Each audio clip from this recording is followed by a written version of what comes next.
And as soon as he started to talk about these black dots and I could visually see it, I started to cry a little bit. And he took a moment. He was great. He came over, he put his arm around me and he said, okay, let's just take a breather here.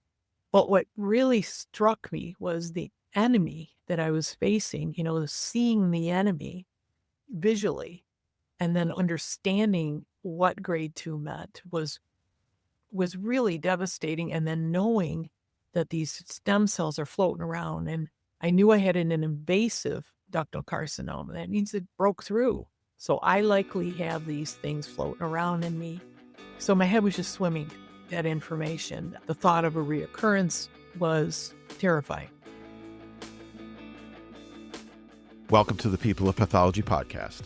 I'm Dennis Strink. On this podcast, we explore pathology one story at a time and connect with the people behind the diagnosis. Until now, we've been looking at pathology from the point of view of the lab. But today, we're flipping the script to look at it from the patient's perspective. Michele Mitchell is a patient advocate and has worked with national pathology organizations. She does all of this in part because she was once the patient herself. We're going to hear about her amazing and sometimes scary journey and the impact that her work has had. Now, here's Michele Mitchell. This is going to be a very interesting conversation and kind of a little bit, well, actually a very different point of view than I usually have on this podcast. So thank you for doing this. Oh, no problem. You've written a few articles for The Pathologist, and in one of them, you included a quote. You said that your advocacy work is inspired by a quote from Waldo Emerson. He said, "The purpose of life is not to be happy. It is to be useful, to be honorable, to be compassionate, to have it make some difference that you have lived and lived well." And that quote really kind of stuck with me. And I'm curious, what does this quote mean to you, and how has this guided your path as a cancer survivor and as an advocate? Well, it's really, since my retirement, I worked at Blue Cross Blue Shield in Michigan for 25 years. And then I experienced my breast cancer and the cancer of loved ones who I cared for. So it really struck home with me as to really what my work should be. And I love the quote because it's purpose driven. And I sincerely believe that since my retirement and all these health issues with families and friends, primarily in the cancer area, has really propelled me into this advocacy role. So we mentioned that you're a breast cancer survivor yourself, and I'm sure most of your advocacy work was, at least at the beginning, and maybe still inspired by that. But can you tell me the story of how that all happened? Yes. So in 2006, I was 46 years old. I was diagnosed with breast cancer through a mammogram and an ultrasound, which was done immediately following the mammogram. Had never had that experience. So I kind of knew that something was up. The next day, I called to get the report, and the report said highly suspicious malignancy, which was shocking. At that time, I was married to a man named Ray Katchen, and Ray was homesick with his own issues. He had heart issues. And anyway, so I wanted to get home to him. Believe it or not, the minute I told him about my cancer diagnosis, he had his first stroke. Ultimately, the stroke was caused by an infected tooth in his mouth, which was proved when we hit the ER that same day. For a long story short, Ray ultimately wound up requiring open heart surgery, and he stroked out multiple times after that surgery. So I had to take him off life support. And when we did, then about a week after I buried him, I started my breast cancer journey at the only place I wanted to go, and that was Michigan Medicine, University of Michigan Hospital. So that's kind of my story. I know it seems hard to believe, but That's a lot to handle all at once. yeah. Yeah. And there were, we had just built a brand new home. I don't have my own biological children. Ray had 4 stepchildren. It was very complicated. And it's really unfortunate what happened to Ray. So I try to do a PSA as well for that sort of thing. Apparently, it's quite common, at least according to the perfusionist who ran the heart-lung machine, the ECMO, in intensive care. I was with Ray for about 3 weeks after the initial stroke. He had that ECMO on there. Hmm. Wow. So you're breast cancer diagnosis and you went through treatment. I, I understand that was pretty difficult as well. Yes, I had, let's see, so I had a lumpectomy and a sentinel node biopsy. Fortunately, they got everything and there was no node involvement. I knew that I had it at that time. I knew I had an invasive ductal carcinoma, stage 1A, ARPR positive, HER2 negative. That's what I knew. So I had a test called an Oncotype DX test. I don't know if you're familiar with that. Yeah. Okay, so it's supposed to tell me whether I'm a good candidate for chemo or not. And unfortunately for Michele Mitchell, my score came back at a 25. 25 means maybe it'll help you, maybe it won't. Oh. So I opted for the chemotherapy treatment, and that was a lot. I had adriamycin and Cytoxan. Well, Cytoxan was infused. The adriamycin is really, they call it the red devil. It's Mm. quite scary. The nurse that administers it is basically in a hazmat suit, and they have to push it into your veins very slowly, or your veins will collapse potentially. So that was quite traumatic. I had a lot of side effects from the chemo, which were pretty bad. So I had 4 rounds of that, and then I had 6 weeks of radiation, and then I started I'll call it the pill phase. So, and that was 8.5 years, 3 years of tamoxifen, 5.5 years of Femara. In between time, when they wanted to move me to Femara, I had to have my ovaries and tubes removed because I was still premenopausal. So cancer has sort of taken a lot from me, and it's been quite the journey.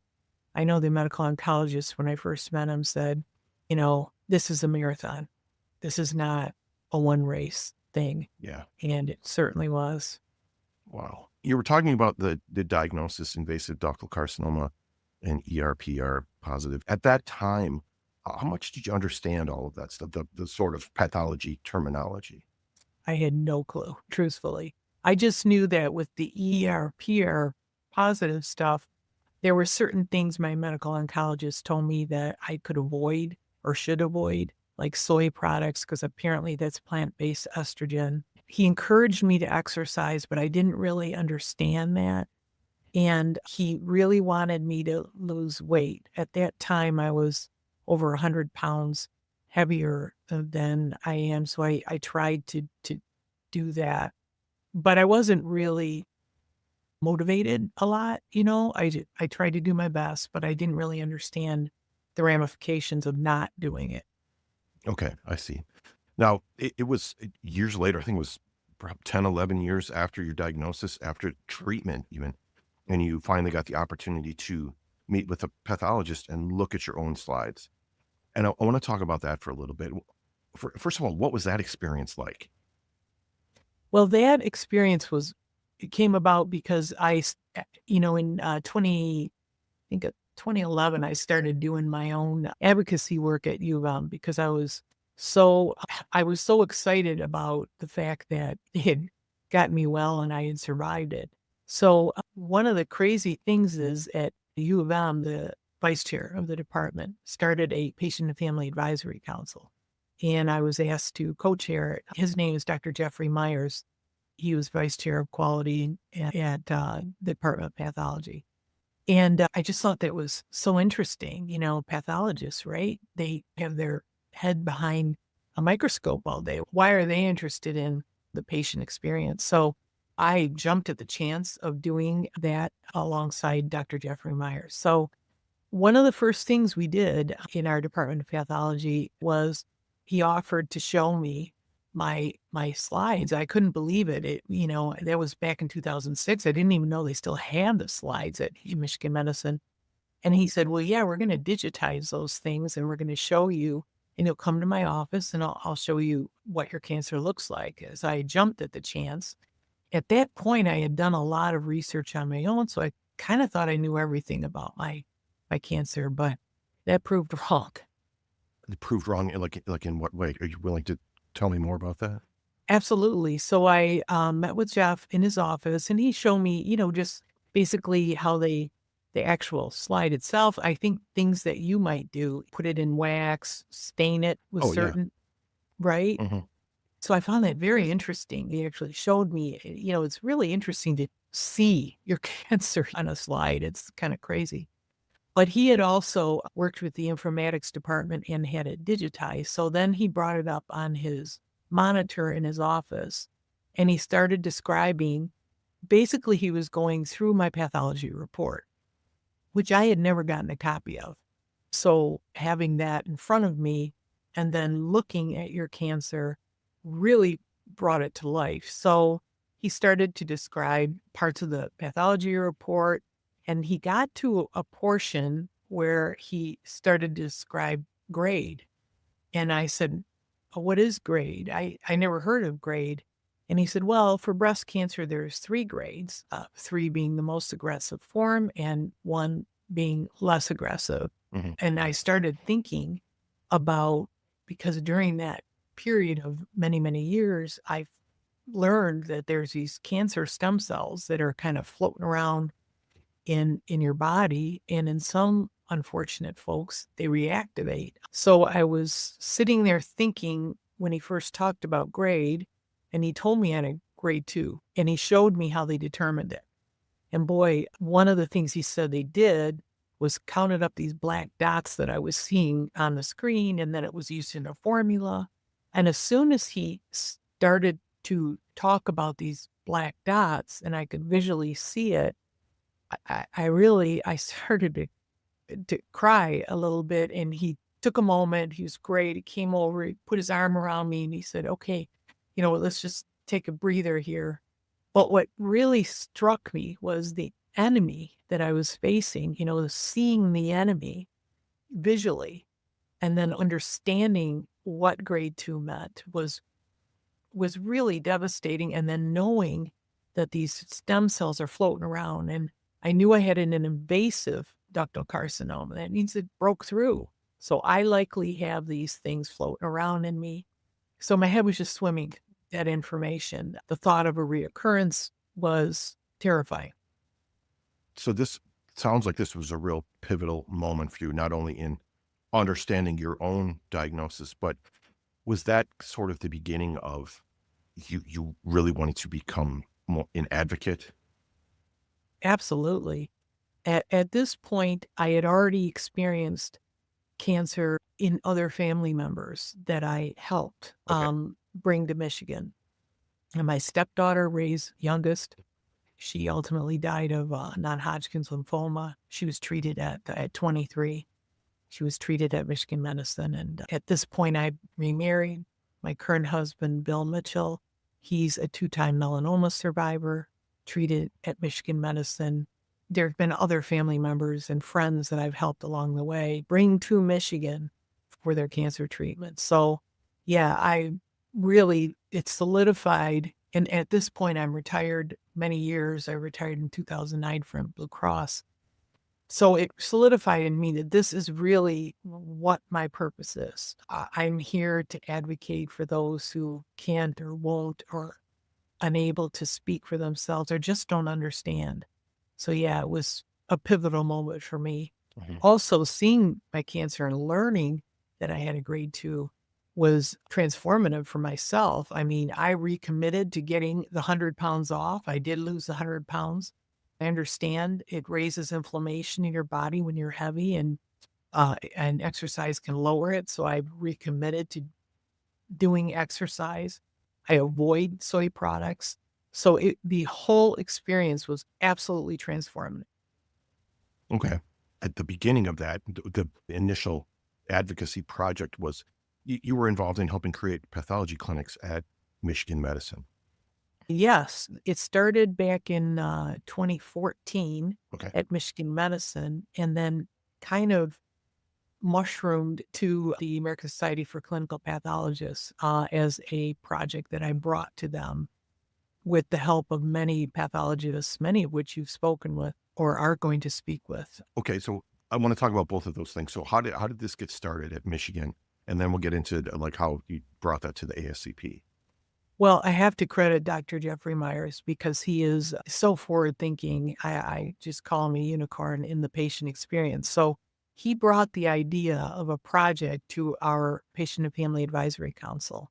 So it started back in 2014, the concept, and gained a little traction there at Michigan. But then fast forward to COVID and things kind of Mhm. at many health institutions sort of were stopped. So Right. the next thing that happened was in 2023, Jeff recruited a wonderful doctor, Dr. Ali Femi. She came from Carmanos, and Jeff recruited her to Michigan specifically for heading up these pathology clinics.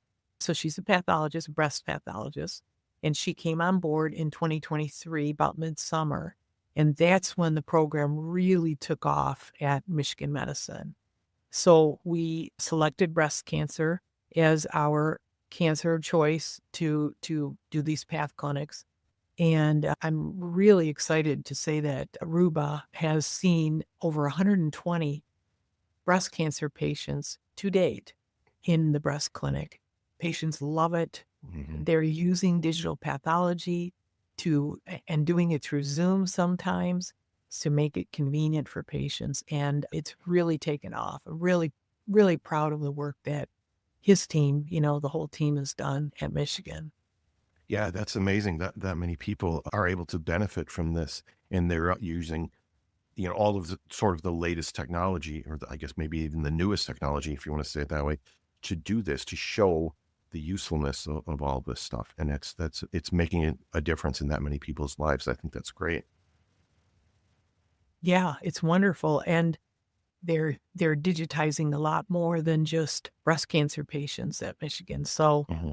and I think the intent is at some point to sort of marry the pathology report with images and use the pathology report, maybe have a patient-friendly section Yeah. to explain things, and then giving patients what I benefited from, and that is a visual, look at their cancer, but pertaining to, say, the words of the pathologist. So when they're talking about grade, maybe they have a picture of that. When they're talking about margins, you might have a picture of that, annotating the picture so that patients can visually see. I think it really becomes real when you see your own. And we're all different types of learners. Some are visual learners, some are, Right. some are not. So I think it's really wonderful what they're doing at Michigan. Hmm. Yeah, for sure. For sure. That's a good model for, I think, other institutions to follow, maybe. So then tell me, how did you, I think you and probably Dr. Myers together brought this to ASCP, right? Well, yeah, what happened was I started meeting all these pathologists. I was a zealot with regard to patient pathology clinics, So yeah, Yeah. Jeff and I, we started doing the road show. We take it around different places. And then he kind of turned me on to some of these sort of, I'll call them cottage industries and other health institutions where pathologists just decided it was the right thing to do. So they started their own. And I attended Jeff turned me on to this doctor at Lowell. Her name is Dr. Legia Joseph. Yeah. And she put on a master class and how these things could be done because Jeff was kind of battling, well, am I going to get paid for this? I don't know how to talk to patients. We don't normally have clinic hours. So all of these objections were answered in this master class that I watched Dr. Joseph do at Lowell. So I got to meet her, and then I reached out to her, and she introduced me to a bunch of other pathologists already doing it. There's a Dr. Lee down in Mayo in Jacksonville, Dr. Ann Buckley, and Dr. Tom Cummings at Duke. I met Kenne, who you've interviewed Yeah. out at UCLA, and various and sundry. So Leisha would say to me, "You need to talk to this person. You need to talk to that person." And so I did. And then came back to Legia, and she said to me, "There's no one, USCAP, CAP, ASCP, no one is certifying this as a as something that should be done at your health institution. No one has a class on this. And she said, what if you, because you're patient champion at the ASCP, what if you brought it to them, because they'd be the first, the only Mm. and they're a nonprofit organization. They can make a little money off it, and it would legitimize these path clinics if we really did the class correctly. So Leisure was the one who planted the seed. So then I reached out to a couple other doctors, Dr. Cameron Mirza, who I work with at Michigan, Well, and also Dr. John Groff at North Shore in Chicago. And they are a part of the ASCP as well as Jeff, and brought it to them. It was my proposal. And to my surprise, they said, yeah, let's go get funding for this. This sounds like something that we should do. And spent about a year as a team writing the content for this. I mean, it's a large multi-chapter program. And this year, they're turning it into, right now as we speak, into class content, which will be allowed to be done online. And then at the end of it, you'll get a certificate of completion. oh, okay. Wow, that's got to feel very rewarding for you to have it be that successful like that. Oh gosh, it certainly is. It really, like, of all the advocacy work I've done, it feels like, wow, this is really something. I mean, this is really something. And to be the first organization in the pathology related field to actually embrace it, document it, certify it, I think it's really exciting. This is the People of Pathology podcast with our guest, Michele Mitchell. We'll be right back. Are you thinking about applying to a pathologist assistance program and feeling a little lost? That's why I created the Path to PathA, your PA school application blueprint. This is a step-by-step prep course that gives you everything you need for a strong application. From finding shadowing to writing a standout personal statement to prepping for interviews, this course was made to help you feel informed, confident, and ready. Visit www.thepathtopatha.com to join the mailing list. You'll be the first to hear when the course launches. Your path starts here. LabVine is an interactive online learning platform where laboratory professionals learn, develop, and discover by sharing knowledge and building on each other's experience. The platform provides global access to internationally accredited laboratory-specific courses and other resources developed by lab specialists like us for the laboratory industry. LabVine is free to sign up, and you can use the link in the show notes to get started.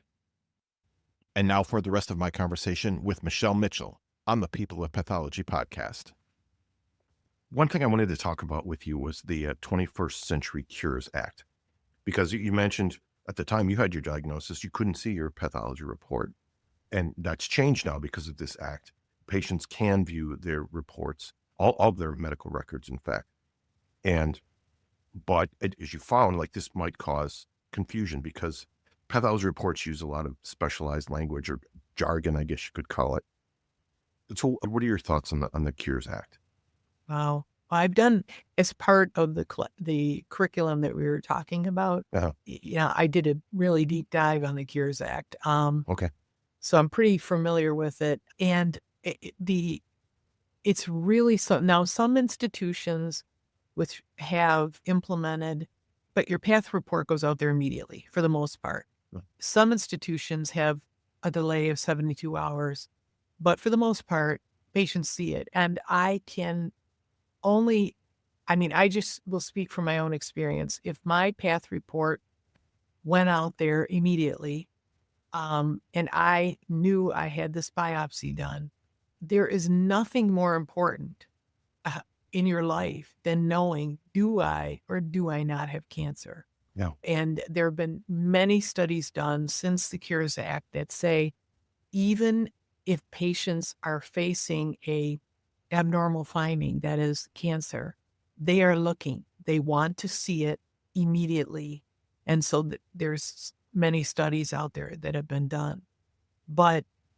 There's nothing more important than knowing. I mean, nothing matters. It doesn't matter that the laundry's filling up or you didn't get the grocery list done. Nothing matters. Do I do not have cancer? That's what matters to Hmm. every patient out there. So it's really pointed out the need for things like pathology clinics, for more outreach to patients with regard to the path reports.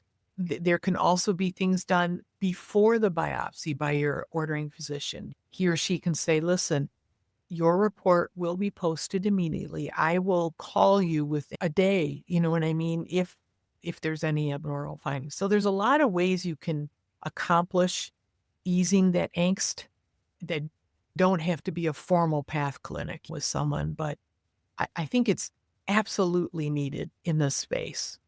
Oh, for sure. I definitely agree. And, one of the ways, and I had Dr. Jason Wasserman on the podcast previously, and he started MyPathologyReport.ca, which is helping to explain pathology terminology to patients. And I know you're involved with them. Can you, what was your involvement with them? Well, I think it was Jeff who turned me on to Jason's site, and so I took my own path report, and there were still a couple questions, Okay. like something said luminal A, and I was like, I wonder what was that, and I didn't want to take up any more of Jeff's time, so I went on to the site and I used the ask a question initially part of the MyPathologyReport.ca. And I just posed that question to him, and I included my, pathology report in there. And Jason answered, and he gave me resources and things to look at. And so I told him how wonderful his website was.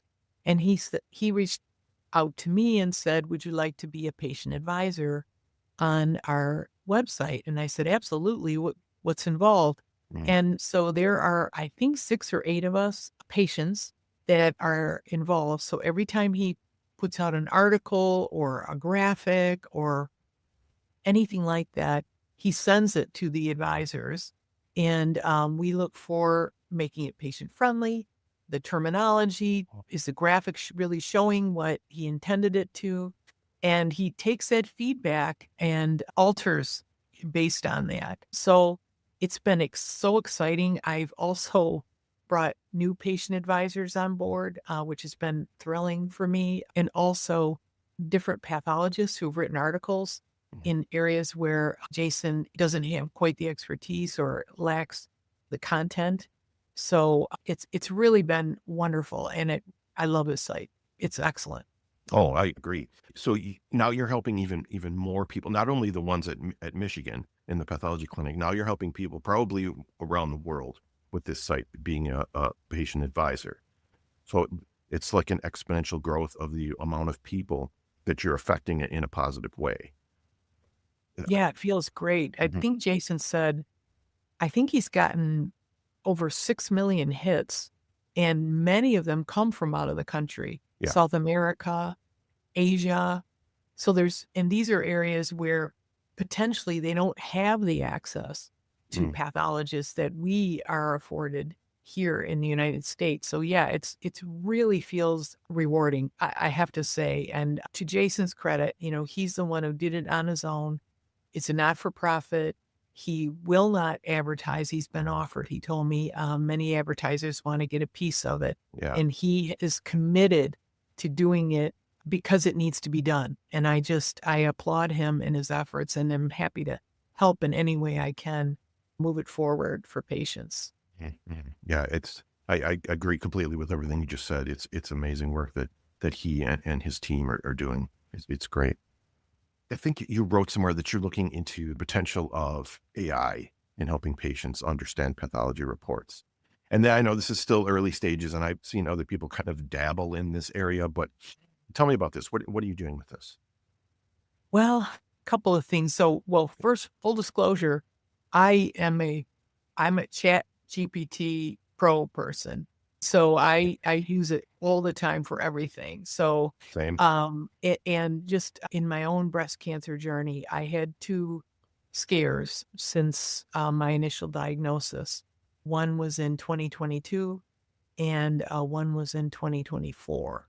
I had biopsies done both times, and I used ChatGPT to help me understand what the path report reported. So I've used it myself.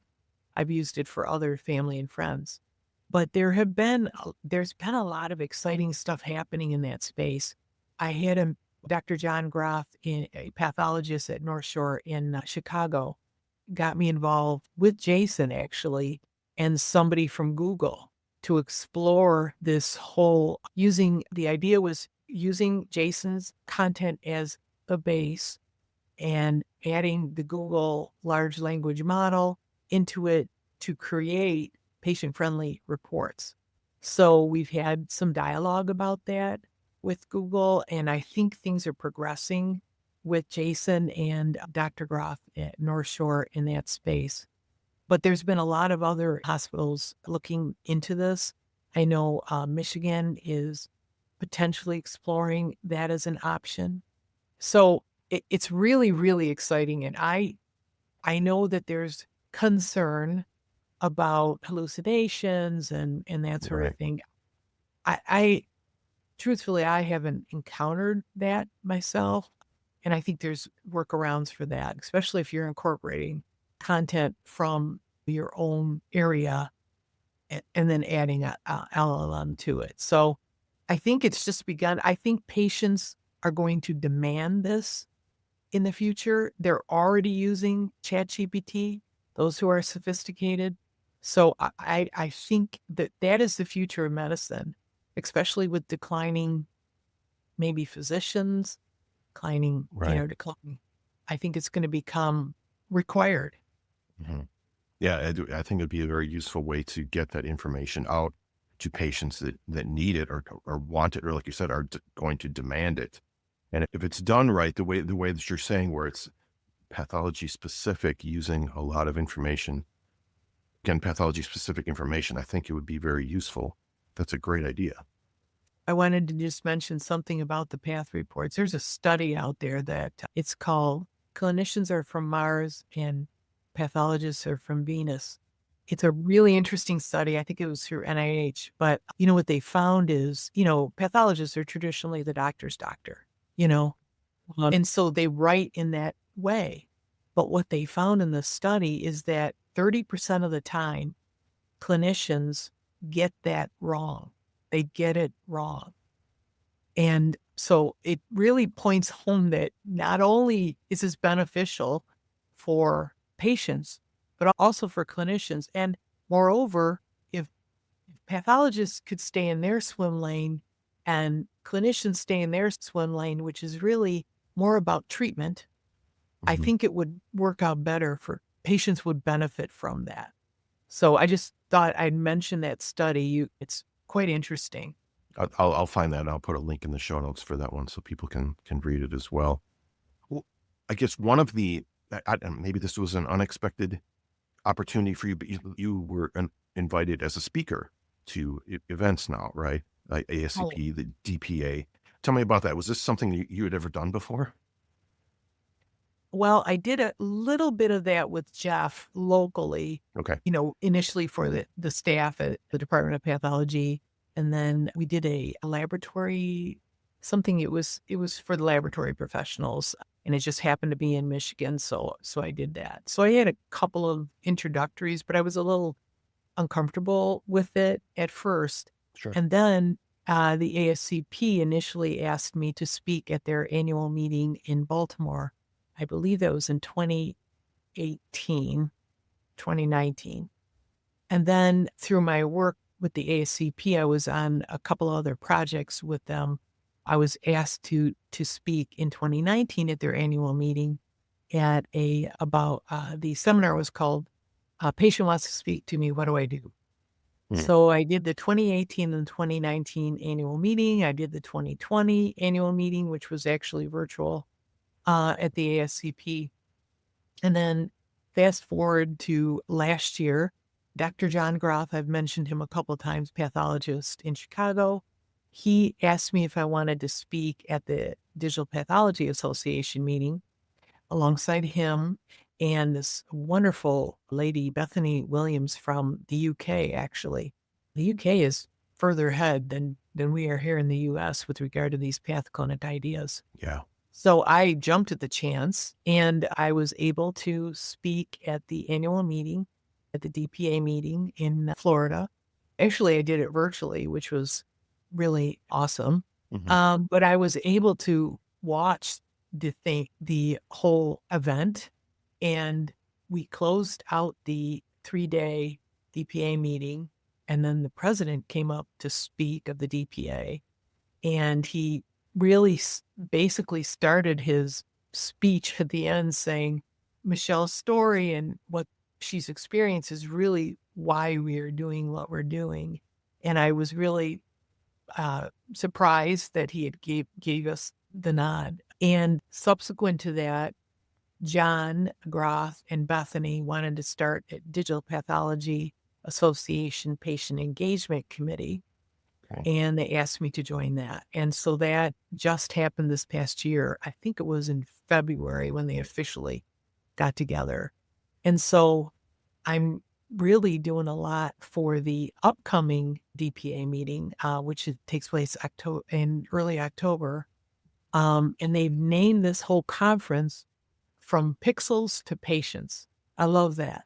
Yeah. And so they're going to weave the patient everywhere at this 3-day DPA meeting, which is the first time they've ever done that. So I'm working on patient testimonials and other things, even a patient poster contest. And I'll also be doing alongside Ruba and Ali Femi and Dr. Mustafa Yusuf will be doing a virtual presentation. I just found out they accepted our proposal, so I'm pretty excited about that. Mhm. Okay. Yeah, that's amazing. Because I mean, when you're talking about digital pathology, and I have had lots of conversation in this area, but it's computers and software systems and scanners and all of that stuff. And there's very little talk about the patient. So it's great to see that perspective is changing a little bit. I like that a lot. That's a Yes. great trend. But I have to wonder, like, at the beginning of all of this, did you and where you are now with these speaking engagements and working with all these different national organizations, did you ever expect it would turn into this? No, not at all. I do other outreach too. I'm part of Hmm. the American Cancer Society and Michigan Hospital Association and Michigan Cancer Consortium here. So it just sort of mushroomed. And Yeah. I always felt like, again, I'm pretty spiritual. So I feel like I am not in control of these opportunities. When one door closes, another seems to open and present themselves. Like meeting you, I met you through Dr. Meredith Herman at, Yeah. Michigan, and she said, "Oh, you should do this people pathology." I said, "What's that all about?" And he said, "Oh, well, this guy does it, and he's the guy who works in the grossing room." And I was Mhm. like, "Oh, I would love to do that because." But I do want to give you and your fellow folks a nod because I owe my life really to your work. And I know that it might seem perhaps routine every day, but I want to assure you that behind every person that you are creating their slides for them, there is somebody who's waiting and they're wondering, what are you looking at? What are you doing? And I owe my life to you and your fellow colleagues. Truly, I do. So I want to thank you for that. It's not routine. I appreciate that. And I have to tell you, I mean, like how the two of us met and you have introduced me to other people as well. And just having those conversations, both with you and with them, it has changed my viewpoint of my job. It's everybody understands this. There's a patient behind the specimen, but I really, really think about that. How is what I'm doing with this tissue going to affect this person?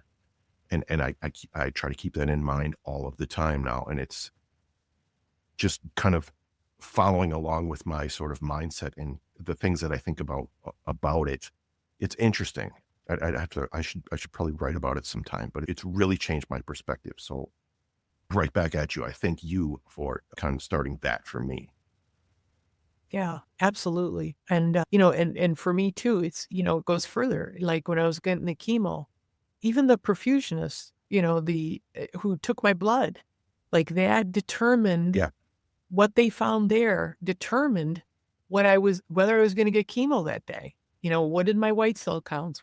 And I wanted to stay on the treatment plan. So, you Yeah. know, even seemingly mundane tasks are not mundane to me. And I am grateful for all those nameless, faceless people who helped me in my journey. That's wonderful. Thank you. I really appreciate you saying that. I will certainly share that with as many of my colleagues as I can. For anybody who's listening, whether you're in pathology or not, patient or, a family member of a patient, whatever it is, if they're inspired by your story and now they want to get involved, what should they do? Hmm. Well, first of all, I would say start with your own healthcare. You need to be your own best advocate as best you can. Seek out opportunities and for family members, to really engage with your healthcare. If something doesn't feel right, you need to explore that, so start with yourself. And that will, once you find your voice, I think then other avenues will open up should you choose to continue it further. So I would say start with yourself. Nothing about you without you. You need to speak up, and it's okay to speak up and question. So I would say start with yourself, with your family members, and speak out, because especially now with what is going on nationally, I feel a sense of more purpose because Hmm. of what's going on in the healthcare field today. And I am really fearful that the patient will fall down. I mean, health institutions are grappling with budgets and staffing and burnout and so many other things, and then losing grants and clinical trial funding. And it can be overwhelming for a health institution just to keep the lights on. So my fear is that the patient will fall way below. And so it is more important than ever to speak out. Hmm. Okay. I love it. That's great advice. Michelle, this has been I know this is a deeply personal story for you. So first of all, I appreciate you telling me the story and being so, I guess, vulnerable here. I appreciate that. And like I said, I can relate to it in some ways, but it's been very interesting, and just your path to becoming this kind of nationally known patient advocate, I think is wonderful. I love the work you're doing. I mean, obviously lots of patients love what you're doing. You've benefited so many people, and I appreciate that. And I appreciate the things you've said about my own work. So Michele Mitchell, thank you so much. This has been wonderful. My pleasure. And thank you for the opportunity. If you're looking for another episode of the People of Pathology podcast to check out after this one, here's a clip from my interview with Dr. Jason Wasserman as we talk about the origin of MyPathologyReport.ca. We are not the one making the reports available. What we're saying is the reports are available. The patients already. What do we do now? What do we as a profession do to help our patients understand what we're trying to say in very complicated language, right? We don't speak in simple language of pathology. What do we do to help our patients? What do we do to help our clinical colleagues so that they can explain the report to patients?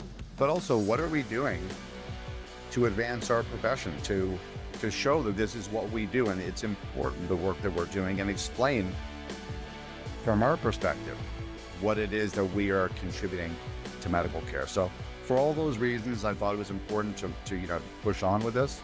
And there are still detractors, and I respect that. But there's a lot of people who are also very supportive because they realize that the patients are reading their reports now. So we might as well do something. You can hear more from Dr. Jason Wasserman in episode 172. All right, big thanks to Michele Mitchell. Michelle's story is an extraordinary one, and like most extraordinary stories, it begins with something personal. She told us the story of her diagnosis of breast cancer. This story is relatable for most of us, whether it was you personally, a friend, or a family member. But for Michelle, the story didn't end with diagnosis and treatment. It became a mission of advocacy on behalf of patients, families, caregivers, and healthcare professionals across the country. Yet, what makes Michelle's journey so impactful isn't just the number of roles she holds or the awards she's won, though there were many. It's the deep sense of purpose with which she approaches every aspect of her work. She's not just participating in change, she's shaping the future of patient-centered care. Michele started where many advocates do, close to home. She began volunteering at the University of Michigan Health System, where she had received her cancer care. For the past 8 years, she has co-chaired the Department of Pathology's Patient and Family Advisory Council, working alongside Dr. Jeffrey Myers. This is no small thing. The inclusion of pathology in patient advisory work was, and still is, unusual. But Michele has been instrumental in breaking down that barrier and bringing patients into the conversation. She understands and has experienced firsthand that pathology is central to diagnosis, treatment, and better outcomes. But for many patients, it remains the most mysterious part of their care. Michele has made it her mission to change that. She's done this not just through local engagement, but by helping shape national conversations. Through her involvement with the ASCP, Michele has spoken at conferences, participated in webinars and podcasts, and most importantly, helped design a toolkit to support the creation of Pathology Clinics, spaces where patients can sit down with a pathologist and talk through their diagnosis. Not just read a report, not just wait for the clinician's summary, but truly understand what's going on in their bodies. I want to highlight the Pathology Clinic because this is a revolutionary idea. Because of the 21st Century Cures Act, patients now have access to their pathology reports. And sometimes even clinicians aren't able to properly interpret a pathology report for the patient. So there is a need for patients to have access to pathologists, to have their questions answered. Michele is working with MyPathologyReport.ca, and Dr. Jason Wasserman has been on the podcast before. This is a great resource for patients to help interpret their results. Pathology clinics are another great resource because it allows for a more personalized explanation for individual patients. The pathology clinic is essentially office hours for the pathologist, time dedicated to meeting patients and discussing their results with them. This often involves looking at the patient's own slides. This kind of access can change lives, as it did for Michele. 11 years after her breast cancer diagnosis, she was finally able to sit down with a pathologist to review her own slides and reports. That conversation helped her make sense of something that had shaped her life for over a decade. We talked about that experience and what it was like for her. Now, she's working to ensure other patients don't have to wait that long to feel seen, heard, and informed. And if that wasn't enough, Michele is now leading the charge into one of the most complex and fast-moving areas in healthcare today, artificial intelligence. She's investigating how generative AI and natural language processing can be used to help patients better understand their conditions and navigate their medical information. It's easy to talk about AI from a clinical or technical perspective. I've done that many times on this very podcast. But Michele is doing something different. She's asking, what does this mean for patients? How can this technology reduce confusion, anxiety, and barriers to care? In 2025, Michele became the first patient advocate to serve on the Digital Pathology Association's Patient Engagement Committee, helping shape the conversation around how digital tools can and should serve patients. Through all of this, Michele has remained grounded in the belief that healthcare is about people. Not just data points, not just treatment protocols, but people. And it's fitting that she centers her advocacy around a quote from Ralph Waldo Emerson. The purpose of life is not to be happy. It is to be useful, to be honorable, to be compassionate, to have it make some difference that you have lived and lived well. Michele Mitchell is doing exactly that. I'm so grateful to Michele for sharing her story with us today, and I hope her journey inspires you, as it did me, to think more deeply about how we engage with patients in our own work. Because whether we're looking at slides under a microscope, examining tissue specimens, testing patient samples, or designing AI tools and computer systems, our work doesn't end in the lab. It continues in every life that's touched by the answers we provide. As always, I'll have links in the show notes to everything that we talked about today. Don't forget, you can follow the show at People of Path on both Instagram and Twitter, or just connect with me on LinkedIn. Thank you for continuing to share the show with others. Together, let's inspire the next generation of pathologists and laboratory professionals. This show is a member of Health Podcast Network. Thanks for listening. I'm Dennis Strank, and I'll talk to you next time on the People of Pathology podcast.